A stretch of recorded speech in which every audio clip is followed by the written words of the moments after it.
There's nothing wrong with me that wasn't wrong with me last time. I'm unattentionful. Solidly off my game. Dead would look better. Even like some of the dead and like floating in the water or the sewer. So much stuff going on. So much stuff going wrong. So much stuff not in my bong. So much stuff. Maybe it's time for a song. I try and give you the best show I possibly can, which is never a goal I achieve. Hard Rock Lunchbox.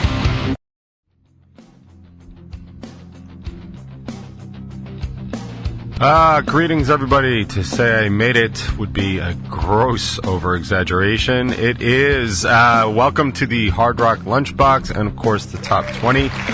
Today's Thursday, June 27th. We're on the other side of the solstice, ladies and gentlemen. It means days are starting to get shorter, although mine seem way longer every day. I'm wearing a new shirt today, so if you see these lines in my shirt, there's nothing wrong with me that wasn't wrong with me last time. I just have shirts with folds in it, ladies and gentlemen. It's a folded shirt there.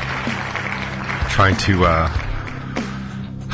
focus a little bit on my appearance. I don't know. Feels like it's about time. something I've never done. At least give that a shot. Yeah, sorry I'm late. Things are just popping up here at the last minute. So I'm just trying to kind of reset and just try and give you the best show I possibly can, which is never a goal I achieve, by the way. So it's nice to aim for it, but I don't even know who we're kidding at this point. But I'll give it my best shot. We can start, as we always do, with a little light housekeeping, let you know what is going on in the world, ladies and gentlemen. There's a new Top 20 out today. It's called Because Amazon Sucks. I'm very proud of that title.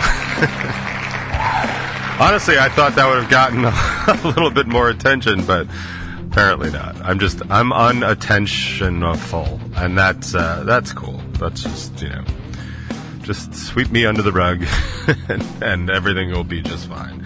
But it is. I do talk about the problem I'm having with Amazon and all that other stuff. And talking about doing shows on the longest, hottest day of the year. Like, we'll talk about that. We'll talk about a little bit about the show at the Village Pub and some really cool things that went on, and a bunch of not cool things that went on. Or we'll just stick to the cool things.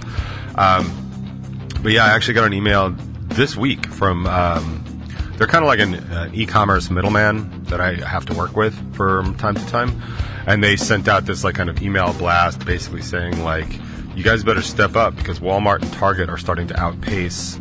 They're not even starting. They are outpacing Amazon for growth, which for me is exactly what I was looking for. Because if we can get some major players in the Amazon market, it makes sense to go to Walmart or Target. Then that'll create some little like actual competition, and we'll start to drive prices down. Because you got to remember, like, Amazon is $1 billion company, so it's making all that money. Like, that's why it's able to invest in its own growth. I mean, I personally have a Amazon warehouse right down the road from me now, where the old Newsday used to be. I also have another one in Syosset where, it's pretty much right down the road from me too. Like, it's funny to think about. Like, I remember when I was a kid, kind of a kid, and I remember because we had that IKEA.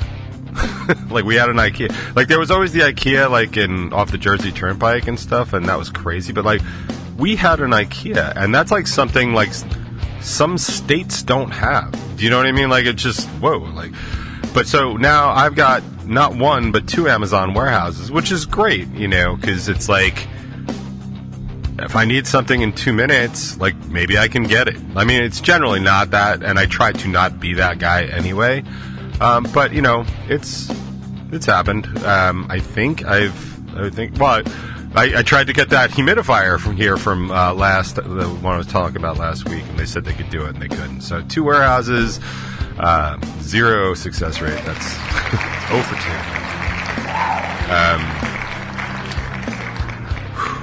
I am solidly off my game. Just get or just get like rocked really like just out of nowhere. Like that's literally what's going on here. So let me try and reset. So that's going on.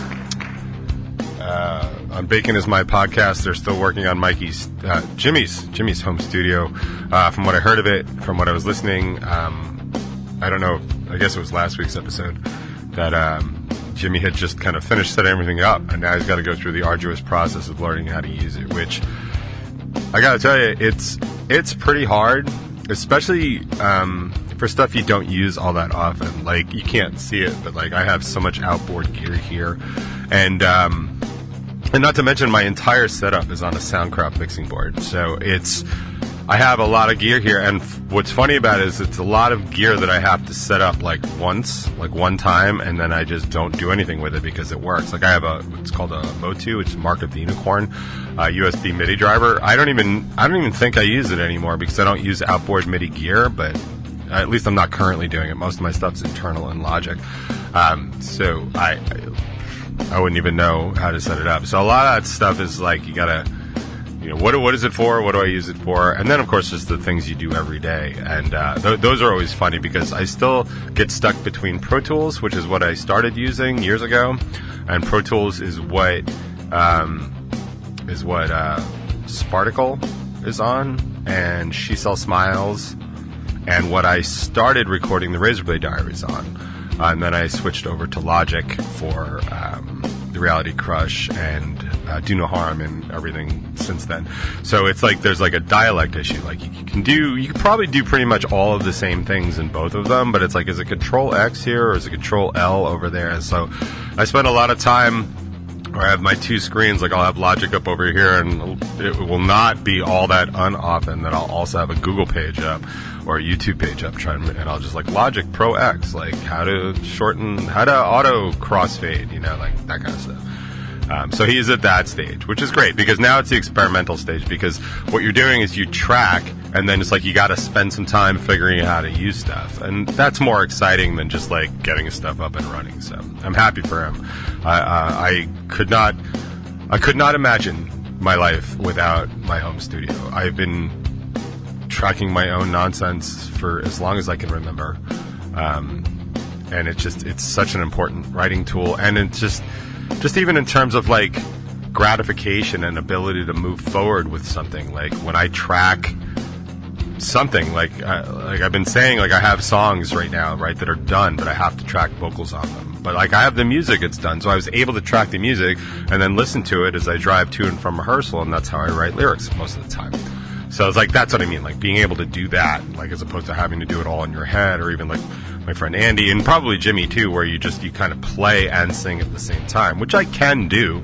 I prefer to write the other way. I will say what's funny about doing it the other way, like writing lyrics and melodies separate of playing guitar, is that I often will write something melodically, vocally, that I cannot do at the same time that I'm playing the part on guitar. There are a couple of specific examples that to this day I can't do. For example, I cannot, for the life of me, play the verse of Walo and sing it. It's absolutely impossible. And we have a new song that we've just recorded called If I Could End Us All. Actually, I think I'm shortening it just to End Us All, but I'll make that decision later. But there's a bridge part that the rhythm, pre-chorus part, that the rhythm is absolutely impossible for me. And it's actually kind of a problem because it's supposed to be a much heavier part. And Kaz does step up with his harmonizer to make it a bigger, fatter part, which is great. But it's like, it really kind of needs both guitars. So at least when we tracked it, like we're going to track both guitars and stuff like that. But like I literally cannot, like it's definitely like one of these situations. And I could barely just do that, you know what I mean? Like, and that's not even singing and playing guitar. So anyway, I'm excited for him. I hope it helps. I hope it's a really good tool. I know that enough about that. Nobody cares. I know. So hop on Strangerhood TV and check out all the good stuff there. Still going ahead with everything. here's a show note, and I kind of want to run this by. I've got a couple people in the chat, and maybe I'll ask again later if there are more people in the chat, or if anybody else has an opinion, they can just message me. Next week is July 4th. I don't feel like anybody's going to be here to listen to the show. And while I don't mind doing it necessarily for just, like nobody, just doing it for my own edification, especially if people are going to listen later, and I'll just get all secret time Bert Kreischer with you for a second, but as of right now, I don't have it in me to do a show by myself, for myself, just with nobody. I don't have the sense of self that's strong enough to sort of just push through that. So if nobody's going to be here and nobody wants to listen, then I will just take the day off, and it'll make it easier kind of for everybody. Maybe I'll even just do some Revel 9 promoting. Speaking of just the vocals I was talking about, I am set to try and track them next week because we have a light rehearsal week. So I might just spend the morning, instead of doing the show on Thursday, I might just spend the morning trying to mix in some vocals so I can hear the goddamn thing, or things if I can get them both done, so I can hear what they sound like. But you can let me know. You can let me know in the chat, or like I said, by message or text or Facebook or whatever, if you want me to do the show, because I can always put one together. But as of right now, I'm kind of leaning towards not, because I think it'll just be depressing and sad. And personally, I am enough of that for everyone. So I have two things to talk about, but we're already at 12:15, so I'm not sure that I'm going to get into all of them. The first thing I want to address, and this is the reason I think it's important to address it, is because I don't know that everybody knows these things, because not everybody follows things like I do. So I'll just read it from USA Today. U.S. Women's National Team coach Emma Hayes spoke on Wednesday after the roster was announced for the 2024 Paris Olympics. Forward Alex Morgan was not one of the 18 players named to the squad, which Hayes addressed at the top of her conference call with reporters. First off, I want to talk about what an amazing player and human that Alex Morgan has been. I've only had one opportunity to work with her in the last camp, and saw firsthand not just her qualities but her professionalism. Her record speaks for itself, Hayes said of Morgan, who is also not even asked to be an alternate at the Olympics. Quote, "It was not easy making a decision. There are 16 outfield players and 2 goalkeepers and a roster of 18. It was a tough decision, especially considering Alex's record and history with this team. I felt I wanted to go in another direction and selected other players." Hayes emphasized the versatility was a huge factor in the roster decisions. She also said a few times on the call that younger players need to get experience. Alex Morgan, to her credit, to her credit, put on Twitter today, quote, "Today I'm disappointed about not having the opportunity to represent our country on the Olympic stage. This will always be a tournament that is close to my heart, and I take immense pride anytime I put on the crest," Morgan posted on social media. "In less than a month, I look forward to supporting this team and cheering them on alongside the rest of our country." LFG. This sucks. This sucks a lot. Not only is Alex Morgan arguably one of the best players in the goddamn world, she is an anchor to the U.S. Women's National Team. It is a mistake in every capacity, and the bullshit about versatility and youth is nonsense. It's complete nonsense, because the versatility that she's looking for is not going to change in the midfield. She's still going to have Rose Lavelle and Lindsey Horan in midfield, and she's going to have Crystal Dunn and Trinity Rodman up top, and Naomi Girma in the back. I mean, the versatility is nonsense, and I think what people don't necessarily understand about Alex Morgan is a couple of things. One, she's the only remaining gold medal winner on the goddamn team, so she has the experience to do the job.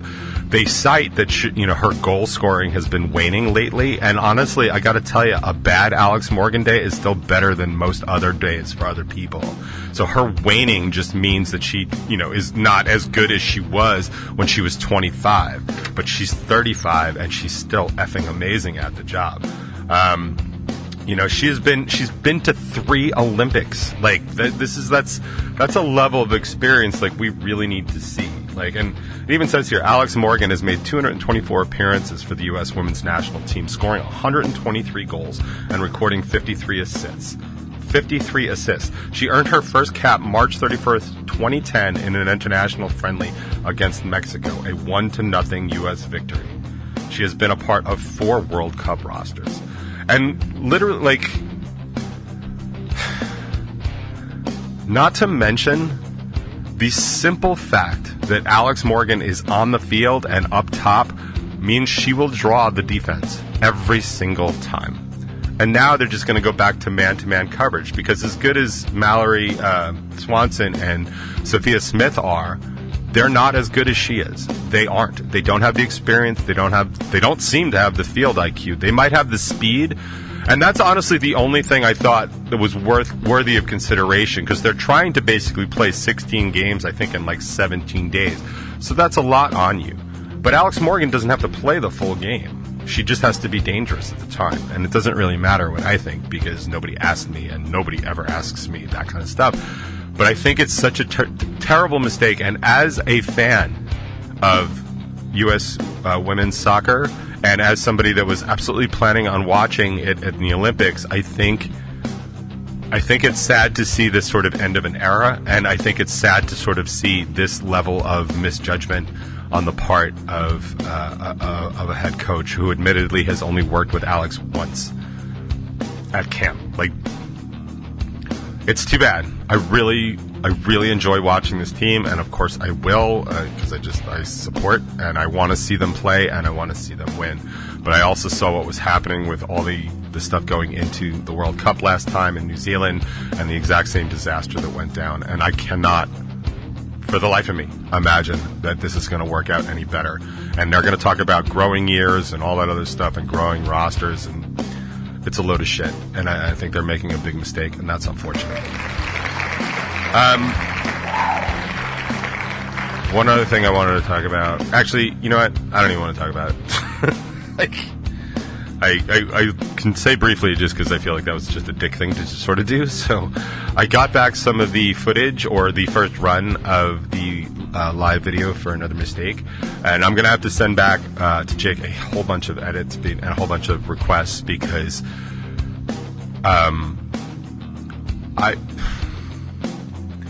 I cannot handle looking and seeing myself that heavy. It was probably the heaviest I've ever been. And it shows all over, even worse than the Dirty Deeds video. And I just need to be off the screen more. And it's unfortunate that we did that, and we spent that time, we spent all that money filming all that stuff when I looked the absolute worst I've ever looked in my entire life. Like dead would look better. Even like some of the dead and like floating in the water or the sewer, I would look better. Like that would be a better look for me. Than this. So I'm going to have to kind of make that. And I was just going to talk about like how kind of sad that is. But I was going to say more about the Alex Morgan thing, and how like just the way the world is sort of working this way is just making huge mistakes. And I just, so much stuff going on, so much stuff going wrong, so much stuff not in my bong, so much stuff. Maybe it's time for a song. See? I could do Seuss if I wanted. We had Raleigh V on the show when I was still doing the Talk 20, which I may threaten to bring back again soon. I always dug this song.